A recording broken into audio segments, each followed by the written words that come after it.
Thanks for stopping by the Human School and checking out our bios here on the bio page. And we thought that in addition to the traditional bio, that we would create a video where we would each share a story that helps our audience understand that we too are human. So I'll start off first and talk about many, many decades ago when I was in high school. So I was one of those band kids. So like the last year of high school, it was all music stuff. I took as few requirements as I possibly could. Like I don't think I had a math. I don't think I did a world language. Like it was all filled with like music and the arts and stuff like that.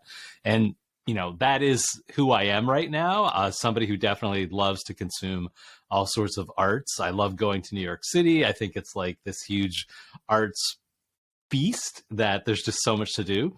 But the thing that I remember about high school, especially about my last year, was when I was actually elected the student director. And I think that was probably a start of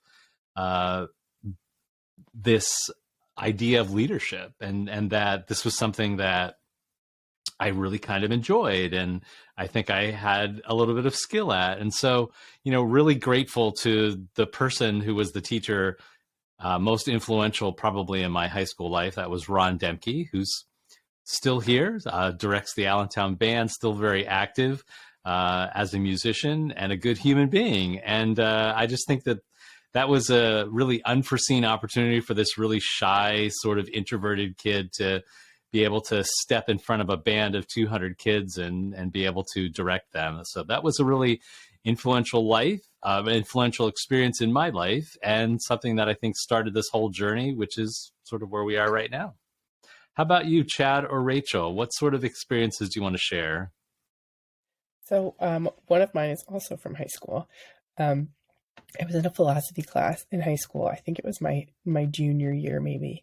And we were supposed to research a philosophy. And so most people did the sort of standard Greek philosophers. But I was particularly attached to a teacher of mine who was my English teacher. Her name was Judith Shepard.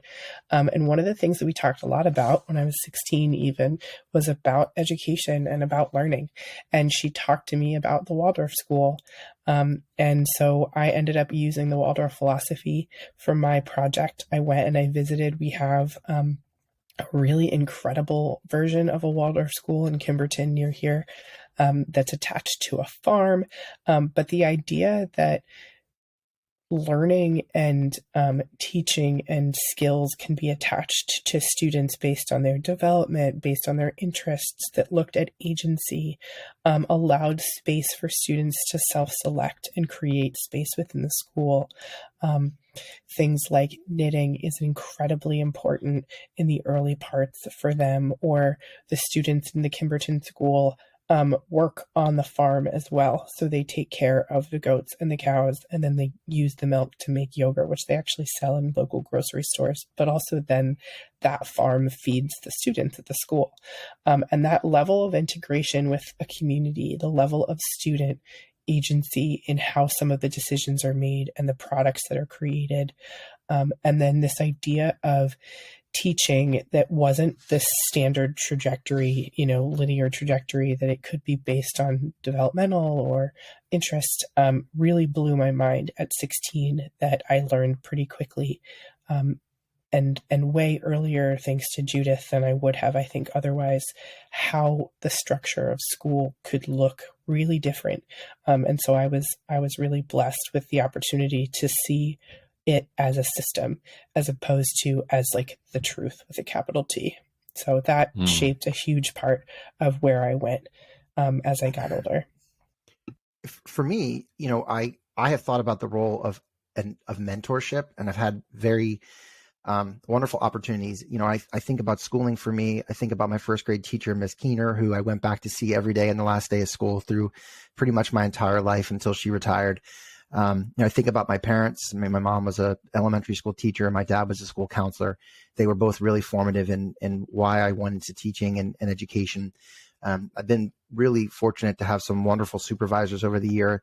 But I've also had some people who, have just kind of said, hey, you seem like you're interested in or willing to try this? Is this something that you love to try? And so, it was 15 years ago at the birth of wikis. And I was, learning with some, kids in Australia, and I was facilitating professional development at 2 a.m.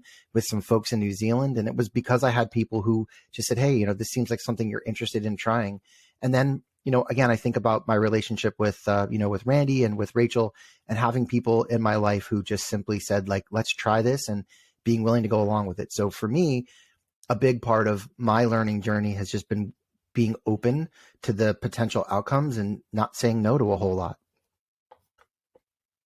So this conversation reinforces for me again that everybody, every human has a story, has lots of stories. And I appreciate that both of you were willing to share a little bit of your story, and invite those who are watching and listening to share your story as well. And you can share your story by joining the Facebook community. And you can go over there, you can drop your story in one of the comments, or in one of the whatever they do on Facebook, where you can just leave your story. We'd love to hear it. And we eventually want to have some of you come on here and join us in our conversations and give our community and us a little bit of a further glimpse into your story as well.